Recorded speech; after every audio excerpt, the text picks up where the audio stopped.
흥덕왕에서 신무왕까지 왕권의 피바라. 826년 10월 헌덕왕의 동복 동생 김수종이 왕위에 올라 흥덕왕이 되었습니다. 그는 후에 이름을 경휘로 바꾸었습니다. 하지만 즉위의 기쁨도 잠시 2달 만에 비극이 찾아왔습니다. 826년 12월 왕비 장화 부인이 세상을 떠났습니다. 그녀는 흥덕왕의 조카였고 소성왕의 딸이었습니다. 흥덕왕은 왕비를 정목왕으로 추봉하며 깊은 슬픔에 잠겼습니다. 신하들이 표문을 올렸습니다. 전하, 다시 왕비를 맞아들이소서. 하지만 흥덕왕은 단호했습니다. 짝을 잃은 새도 슬퍼하는데 하물며 좋은 배필을 잃은 사람은 어떠하겠는가? 어찌 무정하게 바로 다시 아내를 얻겠는가? 왕은 끝내 재혼하지 않았고 시녀조차 가까이 두지 않았습니다. 좌우에는 오직 환관들만이 있었습니다. 827년 당 문종이 흥덕왕을 정식으로 책봉했습니다. 계부이동 3사 검교태위 사지절 대도독계림 주재군사 겸 지절 충영해군사 신라왕이라는 긴 칭호였습니다.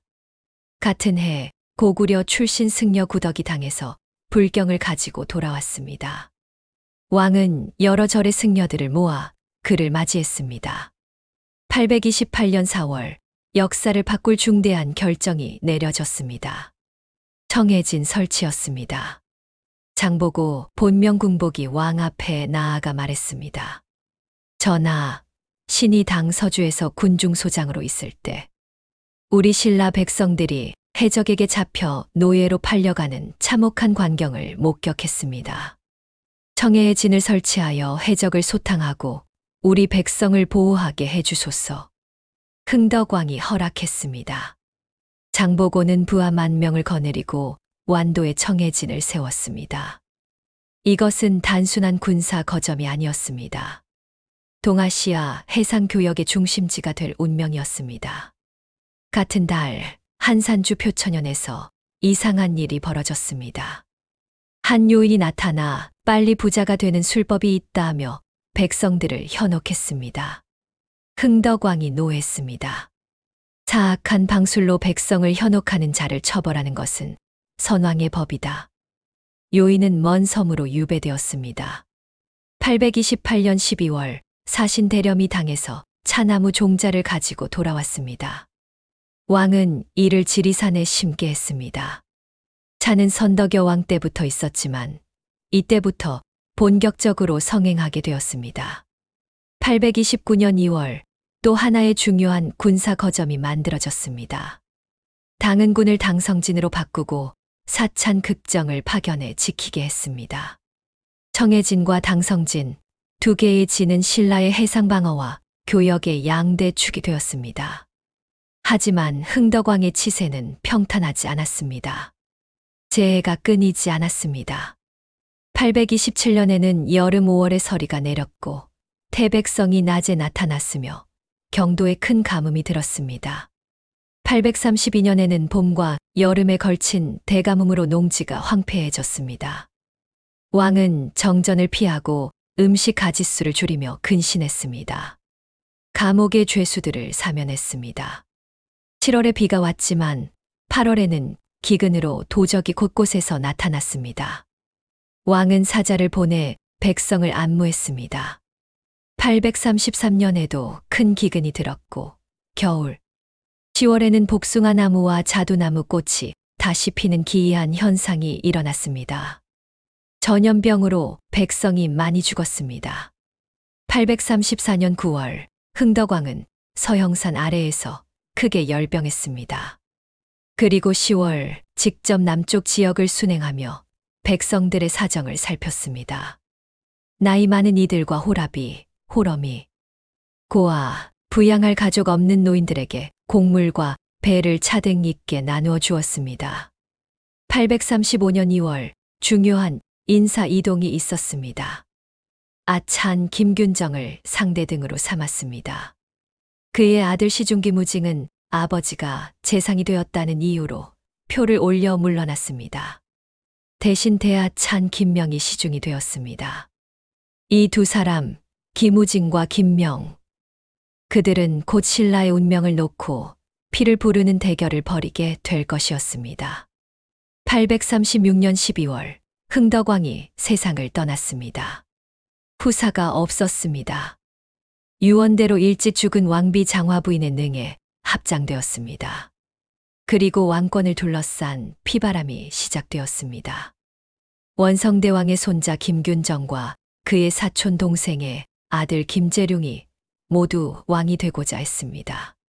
시중 김명과 아찬 이홍, 배헌백은 김재룡을 지지했습니다. 아찬 김우징은 조카 김예징, 김양과 함께 아버지 김균정을 받들었습니다. 양측이 동시에 왕궁으로 쳐들어갔습니다. 격렬한 전투가 벌어졌습니다. 배헌백이 쏜 화살이 김양의 다리를 관통했습니다. 으악! 김양이 비틀거렸습니다. 전세가 기울었습니다. 김우징 등이 급히 퇴각했습니다. 혼란 속에서 김균정이 살해되었습니다. 김재룡이 승리했습니다. 희강왕의 탄생이었습니다. 837년 1월 희강왕은 크게 사면을 내렸습니다. 죽은 아버지를 익성대왕으로 추봉하고 어머니를 순성태후로 책봉했습니다.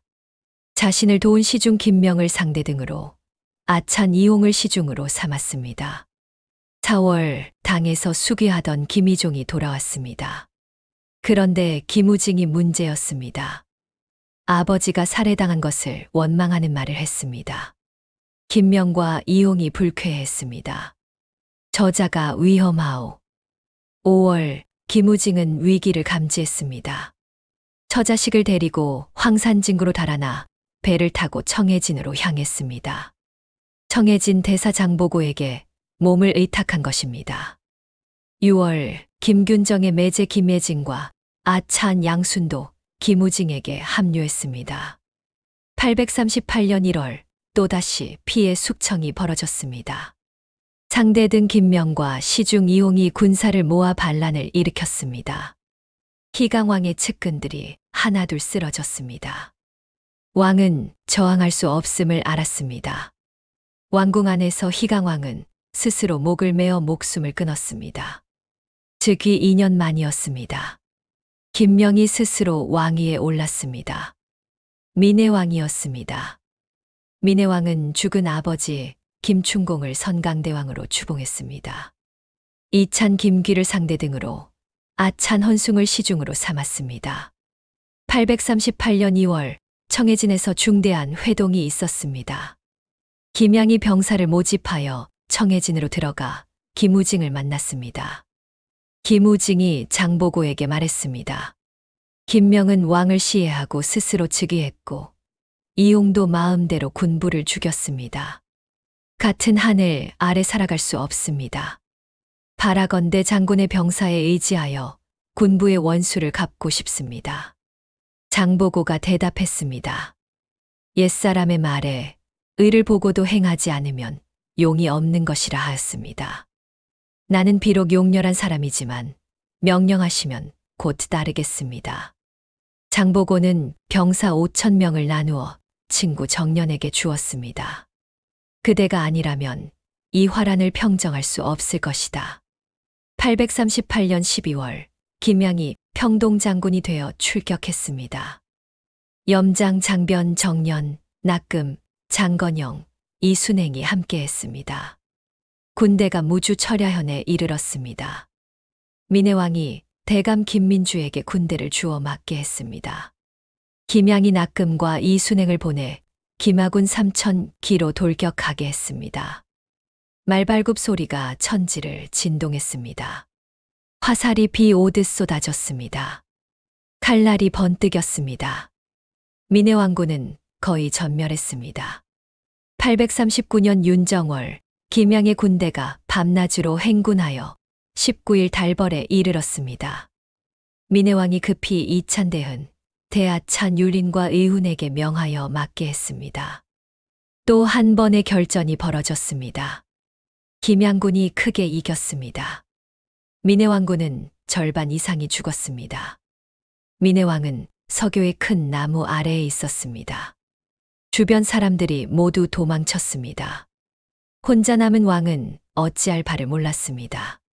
급히 월유택으로 도망쳐 숨었습니다. 하지만 병사들이 찾아냈습니다. 민해왕 23세의 나이로 참혹하게 최후를 맞이했습니다. 즉위 1년 만이었습니다. 김우징이 왕위에 올랐습니다. 신무왕이었습니다. 즉위 후 신무왕은 조부 김예영을 해강대왕으로, 아버지 김균정을 성덕대왕으로, 어머니 박씨 진교 부인을 헌목태후로 추존했습니다. 아들 김경응을 태자로 삼았습니다. 그리고 청해진 대사장보고를 감의군사로 봉하고 시급 2,000호를 주었습니다. 장보고의 공을 인정한 것이었습니다. 이홍은 두려워 떨었습니다. 자신이 김우징의 아버지 김균정을 죽이는 데 앞장섰던 것을 기억했습니다. 처자식을 버리고 산속으로 도망쳤습니다. 하지만 신무왕이 보낸 기병이 그를 추적했습니다. 이홍은 잡혀 처형되었습니다. 839년 7월 신무왕에게 이상한 일이 일어났습니다. 꿈에 이홍이 나타나 화살을 쏘아 등에 맞았습니다. 잠에서 깨어보니 등에 정말로 종기가 나 있었습니다. 종기는 점점 커졌습니다. 아무리 치료해도 낫지 않았습니다. 7월 23일 신무왕이 세상을 떠났습니다. 즉위 3개월 만이었습니다. 아들 김경응이 왕위를 이었습니다. 문성왕이었습니다. 역사적 평가.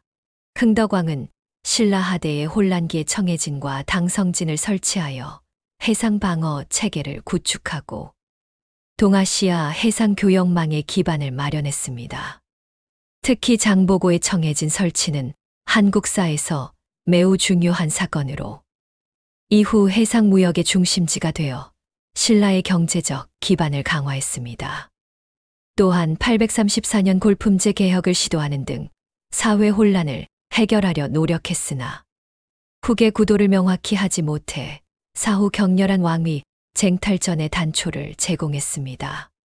이후 희강왕, 민해왕, 신무왕으로 이어지는 3년간의 왕위 쟁탈전은 신라하대 왕권의 취약성과 진골, 귀족한 권력 투쟁을 극명하게 보여주는 사건이었습니다. 이 시기는 중앙정부의 통제력 약화와 지방 세력의 성장을 가속화시켜 결국 신라 멸망의 원인이 되었습니다.